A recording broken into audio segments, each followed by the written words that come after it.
네, 오늘은 창세기서 35장 9절에서 10절 여하에 있는 말씀을 통하여 약속의 자리라고 하는 주제를 가지고 은혜를 나눠보고자 합니다.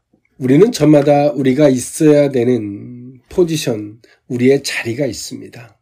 그것은 직업일 수도 있고 어느 누군가에게서는 책임을 져야 되는 자리일 수도 있습니다. 부모는 부모의 자리가 있고 자식은 자식의 자리가 있고 직장에서도 직장에서 맡은 임무에 따라도 자리가 있죠.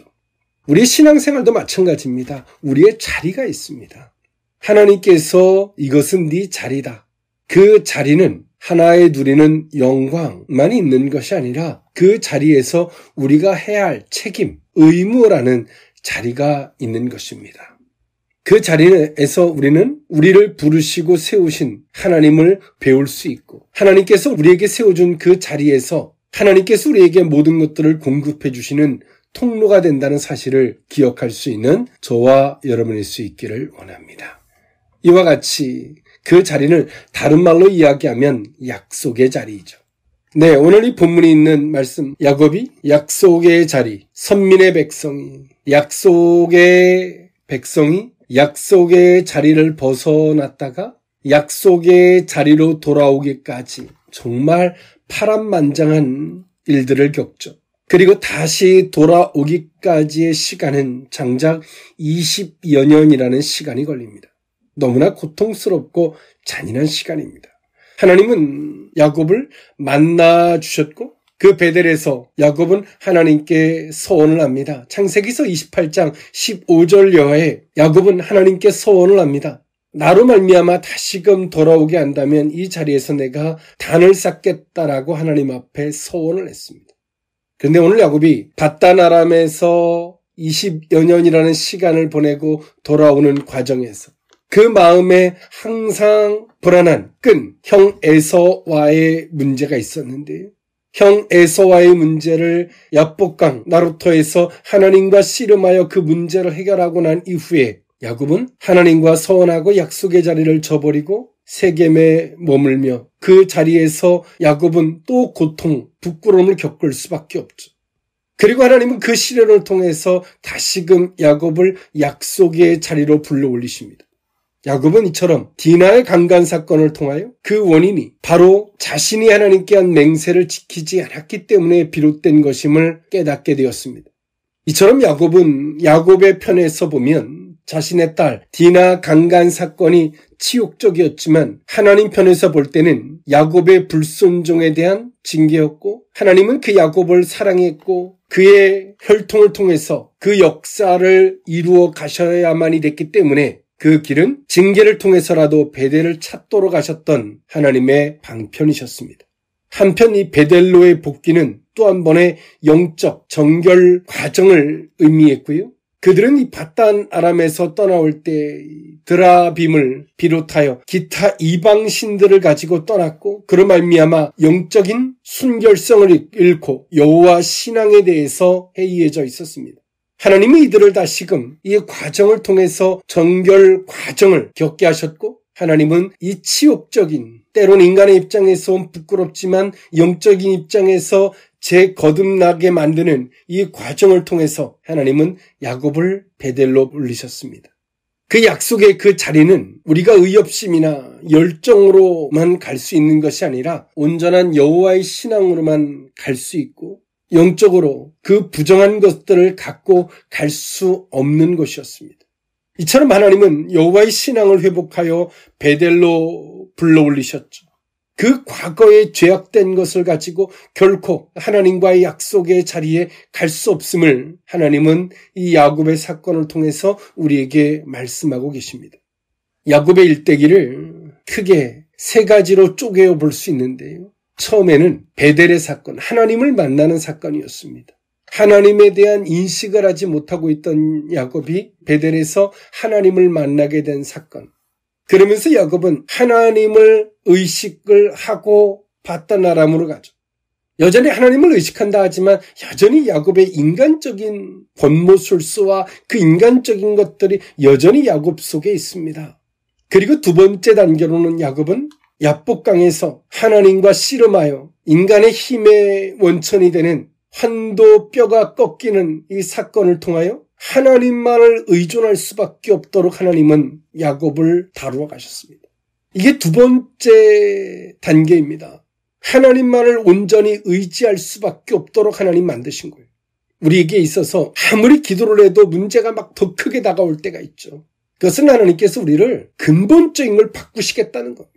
하나님은 야곱을 근본적으로 바꾸시기 위해서, 즉 근본적으로 바꾸는 그 핵심이 무엇입니까? 더 이상 자신의 권물술수나 인간의 욕심이나 처세수를 따르는 것이 아니라 하나님을 의지하도록, 하나님을 의존하는 것이 핵심입니다. 하나님을 의존할 수밖에 없도록 하나님은 그 극한대로 몰고 가셨고, 야곱은 하나님과 씨름하면서 환도뼈가 꺾이는 사건을 만났지만 이제 야곱에게는 선택의 여지가 없어요. 하나님만을 의존할 수밖에 없도록 몰고 가셨습니다. 우리가 어떤 작은 문제들을 해결하고 싶지만 하나님이 그 문제를 계속 키워갈 때가 있어요. 그 핵심은 다른 게 아닙니다. 하나님을 의존할 수밖에 없도록 몰고 가는 거예요. 인간의 방법, 처세수를 내려놓고 인간이 하나님만을 의존할 수밖에 없도록. 그것이 야곱에게 있어서의 두 번째였고요. 마지막 세 번째는 다시 하나님께서 베델로 불러올리셔서 하나님 앞에 그 약속한 서원을 이행하는 자리가 오늘 야곱의 3단계의 모습이라 볼 수 있습니다.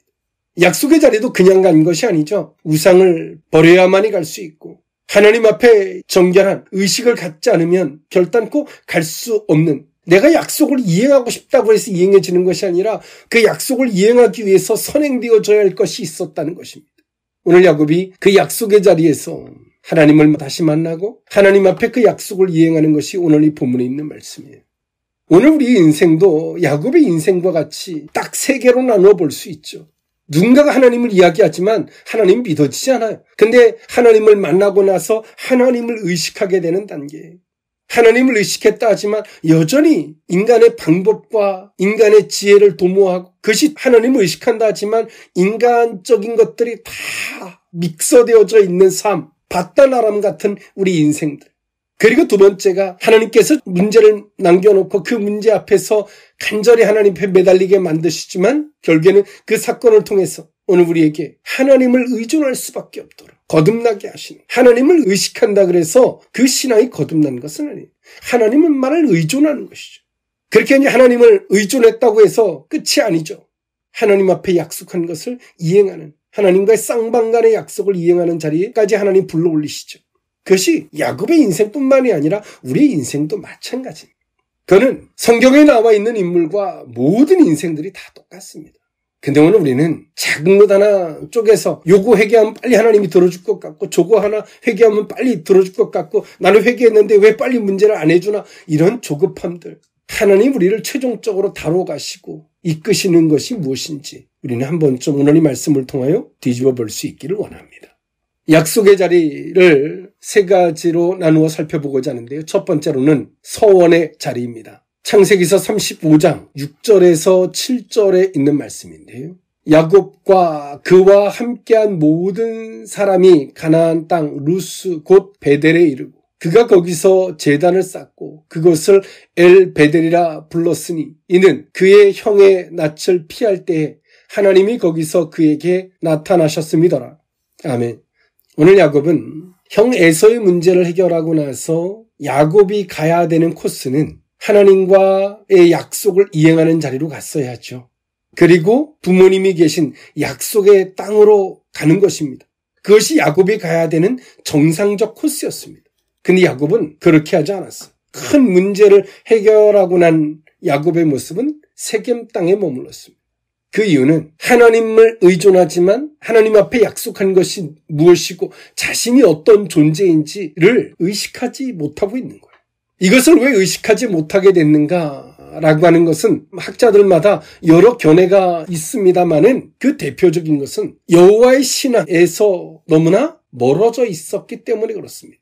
야곱의 부인이 밧단아람을 떠나오면서 장신구들을 챙겨오고 우상을 점치는 드라빔을 챙겨오는 이들의 모습을 봤을 때 오늘 야곱이 여호와의 신앙만에 집중하고 있지 않음을 볼 수 있습니다. 그것은 나 한 사람의 문제가 아니라 나와 함께하는 가족들에게 미쳐지는 거거든요. 신앙은 나 혼자만의 문제가 아니에요. 그것은 내가 누군가에게 영향력을 끼치고 싶지 않아도 그건 자연스럽게 흘러가는 겁니다. 이런 상태는 오늘 야곱에게 세겜에 머물 수밖에 없도록 만들었습니다. 그리고 하나님은 그 자리에 내버려 둘 수 없었죠. 그의 존재 이유, 그의 정체성, 너는 누구이며 너는 나와 어떤 약속을 하고 너는 어떤 이유로 내 앞에 서야 되는지에 대한 그것을 일깨워줄 수밖에 없었습니다. 그 딸 디나 강간 사건을 통해서 아들들의 포악함 등 그렇지만 그 모든 문제의 핵심이 원인이 자신에게 있음을 깨달은 야곱은 하나님 앞에 베델로 올라가고자 합니다. 하나님께 집중했던 야곱은 그제서야 하나님께 나아감에 있어서 방해거리가 되는 하나님 앞에 나아갈 수 없게 만드는 문제점들이 자신의 주변에 있음을 그제서야 발견하게 됩니다. 그만큼 야곱은 하나님을 집중하지 못하고 있었어요. 에서라는 문제를 해결하기 위해서 하나님을 의존했지만 하나님께 집중하지 못하고 있는 야곱은 내 주변에 어떤 문제들이 도사리고 있고 내 주변이 어떤 상황에 처해져 있는지조차 인식하지 못하고 있었다는 겁니다. 이제 야곱이 원인이 자신에게 있다라고 생각했던 그제서야 깨달음을 가졌던 야곱은 하나님께 집중하기 시작했고 하나님께 집중하고 하나님께 나아가려고 보니까 자신의 집안이 보이는 거예요.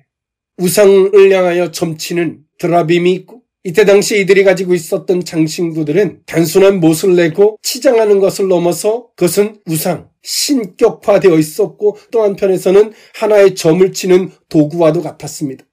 야곱은 그제서야 자신의 가족들과 자신이 주변에 어떤 문제들이 도사리고 있는지 하나님께 집중하고 하나님에 의해서 보니까 얼마나 어처구니가 없는지를 보게 됐어요. 그리고 야곱은 가족들에게 명령합니다. 이것을 다 상수리나무에 묶고 루스 베델로 올라가자라고 이야기합니다. 그 자리는 어떤 자리입니까? 야곱이 하나님을 만나고 나서 하나님께서 내가 너를 반드시 돌아오게 하겠다라고 하는 약속 앞에서 한편에서는 그 약속을 믿지 못하여 또 한편에서는 하나님 앞에서의 자신에 대한 그 하나님의 약속에 대한 같은 신뢰와 그 약속으로 하나님 앞에 고백했던 야곱의 모습이었습니다. 창세기서 28장 15절여에 오늘 야곱은 이야기했습니다. 하나님의 말씀처럼 나로 말미암아 살아 돌아오게 한다면 여기서 내가 단을 쌓겠습니다. 하나님 앞에 약속을 했어요. 서원을 했어요. 이제 야곱은 20여 년 만에 그 서원의 자리에 선 겁니다. 이 서원은 우리가 서원을 함부로 하는 게 아니야. 인간적인 서원의 개념이 아닙니다. 하나님의 인도하심에 대한 하나님의 보호하심에 대한 그리고 선택받고 약속의 승계자로서 하나님 앞에 하나님에 의해서 고백되어진 서원이었습니다. 우리도 하나님 앞에 이런 서원들이 있습니다. 하나님께서 우리를 때론 서원할 수밖에 없도록 몰고 가실 때가 있어요. 이 문제만 해결된다면 하나님 이런 서원의 자리까지 우리를 몰고 가시고 오늘 우리에게 그 고백을 하게 하실 때가 있어요. 하나님은 약속의 하나님이지만 하나님만이 약속의 하나님이 아니라 우리도 그 약속의 자리에 서기를 원합니다. 약속을 이행하기를 원합니다. 근데 오늘 우리는 하나님 앞에 무엇을 서원했는지 무엇을 약속했는지 까마득히 잊고 살아. 야곱과 같이 말이죠. 문제만 해결되어지고 나면 내가 어떤 서원을 했는지 까마득히 잃어버려요. 어떤 일 하나님 앞에 하나님 다시금 교만하지 않고 하나님 내가 교회와 하나님 앞에서 이런 마음을 갖겠습니다. 또 하나님 앞에서 내가 이런 헌신을 하겠습니다. 이런 소원들을 우리는 합니다. 그것은 쌍방간의 계약이 이루어지는 겁니다. 근데 우리는 그 쌍방간에 이루어진 계약을 기억조차 하지 못해요. 야곱처럼 말이죠. 그냥 문제 해결되면 끝이고 또 어려움이 있으면 그냥 그 자체만 해결해달라고 기도만 하고 또 문제 해결을 위해서 회개한다라니까 그냥 이것저것 그냥 닥치는 대로 회개해보는 거예요. 그냥 아무 생각 없이 아무 의식 없이 정도 없이 기준도 없이 이런 식의 신앙생활이 무슨 유익이 있겠습니까? 근데 하나님은 우리를 그것을 기억할 수밖에 없도록 몰고 가시죠. 그리고 그 서원의 자리에 서게 하나님이 이끌어 가십니다. 근데 앞서 말씀드렸던 바와 같이 서원의 자리는 그래 내가 이것만 이해하면 풀어질란가? 그 서원의 자리는 그냥 가는 게 아니에요.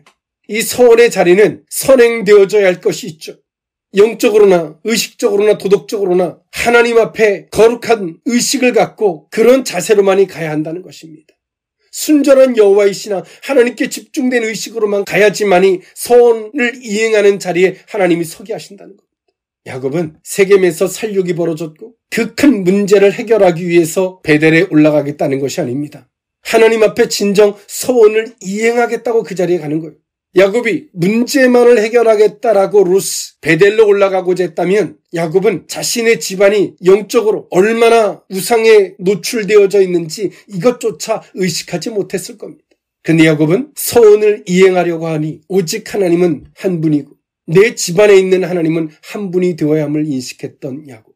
이것들을 다 버리지 않으면 결단코 그 약속의 자리로 간다는 것이 진실된 모습이 아니라는 것을 알았던, 가려고 해도 갈 수 없었던 오늘 야곱의 모습. 어떤 분들은 때론 제게 이런 말을 합니다. 하나님 앞에 저는 이런 서원을 했고 이 서원을 이행하고자 하는데 길이 열리질 않아요. 안 됩니다. 여기에 답이 있는 겁니다. 왜 안 될까요? 서원을 문제 해결로 보고 있기 때문에 그렇습니다. 진심이 아니기 때문에 그래요.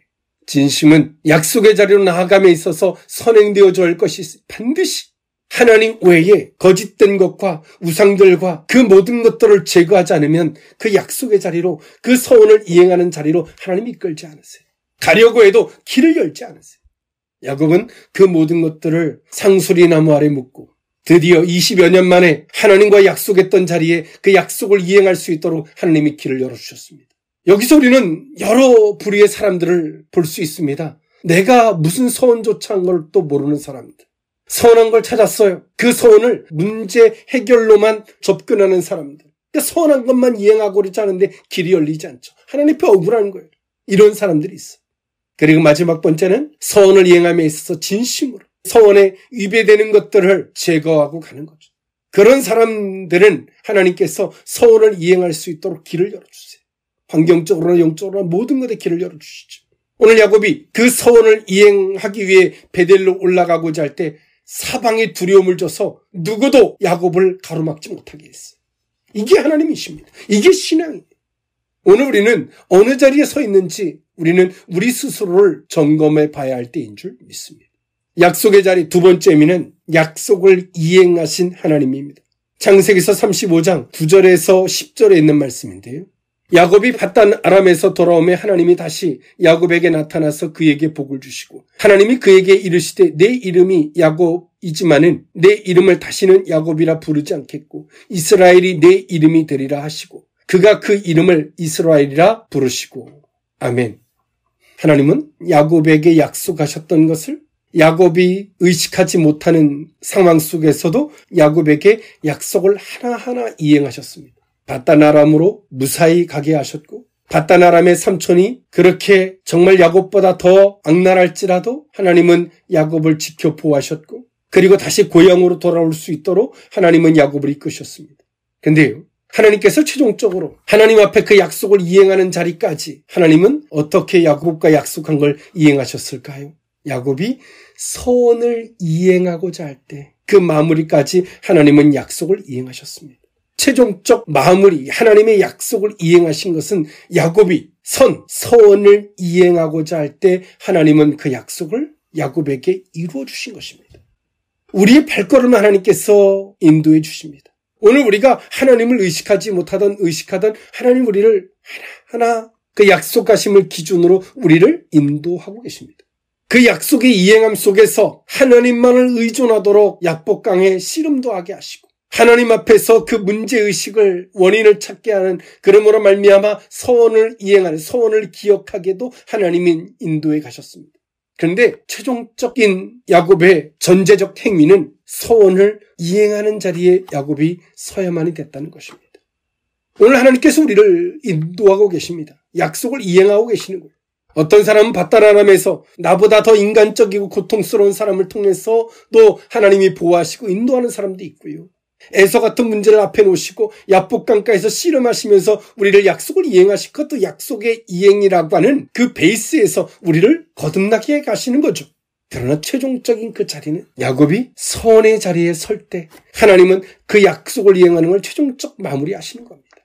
많은 이들은 하나님에 대해서 이렇고 저렇고 이야기합니다. 뭐 다 회개해봐라, 뭐 해봐라, 뭐 해봐라, 뭐 기도의 시간을 늘려봐라. 사랑하는 성도 여러분, 막연한 그런 말들에 끌려가지 마시고 오늘 이 말씀에 비추어 우리의 자신을 돌아볼 수 있기를 원합니다. 그리고 그 속에서 하나님이 우리를 왜 이렇게 인도하고 계시는지, 그 약속을 이행하시는 하나님을 만나고 그리고 그 약속의 최종적 이행은 오늘 우리가 그 서원의 자리에 설 때 그 약속이 최종적 이루어진다는 사실을 기억할 수 있기를 원합니다. 이 약속은 쌍방간의 약속인데 우리는 하나님 앞에 그 약속만 이루어달라고 해요. 우리가 하나님 앞에 뭐라고 약속했고 우리가 그 뭐라고 약속한 걸 하나님이 그 약속한 걸 이루도록 이끌어 가신다는 생각조차 하지 못합니다. 이것이 우리들의 넌센스죠. 우리 신앙의 넌센스입니다.